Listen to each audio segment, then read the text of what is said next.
আমার নবী জাহান্নামে 6 ধরনের নারীকে দেখেছেন মেরাজের রাতে। আমার নবীজি এসে প্রচন্ড কান্না করেছেন হযরতে ফাতেমাতুজ জাহরার ঘরে। বলে ইয়া রাসূলুল্লাহ, আপনি এত কান্না করেন কেন? বলে আমি 6 ধরনের নারী জাহান্নামে দেখেছি। একটা হলো যাদের চুলের মধ্যে লটকিয়ে রাখা হয়েছে, নাউজুবিল্লাহ। 2, যাদেরকে জিহ্বার মধ্যে লটকিয়ে রাখা হয়েছে।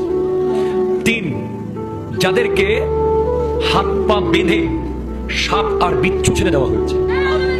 4, যাদের মাথা হয়ে গেছে কুকুরের মতো, গা হয়ে গেছে গাধার মতো। 5, যাদেরকে নিজের বুকের দুধ তথা স্তনের মধ্যে লটকিয়ে রাখা হয়েছে। 6, যাদের মুখ দিয়ে আর শরীরের বিভিন্ন অঙ্গ দিয়ে আগুন বের হচ্ছে। জিজ্ঞেস করা হলো এরা কেমনে কেমনে শাস্তিগুলো কেন পাচ্ছে? যাদের মাথার চুলে লটকিয়ে রাখা হয়েছে তারা হলো ওই নারী যারা পরপুরুষকে চুল দেখায়। আপনাদের সমাজে নাই? আপনি স্বামী হিসেবে তাকে কন্ট্রোল করার দরকার আছে না নাই? যে সমস্ত নারীর চুল কোনো বেগানা পুরুষ দেখবে, ওদেরকে কিয়ামতের মাঠে জাহান্নামে চুলের মধ্যে লটকিয়ে রাখা হবে। 2, যে সমস্ত নারী স্বামীর সাথে তর্ক করে কথায় কথায়, বাক বিতান্ডে জড়িয়ে যায়, কথায় কথায় জবাব দেয়, স্বামীর মনে আঘাত দেয়, তাদের জিহ্বার মধ্যে লটকিয়ে রাখা হবে।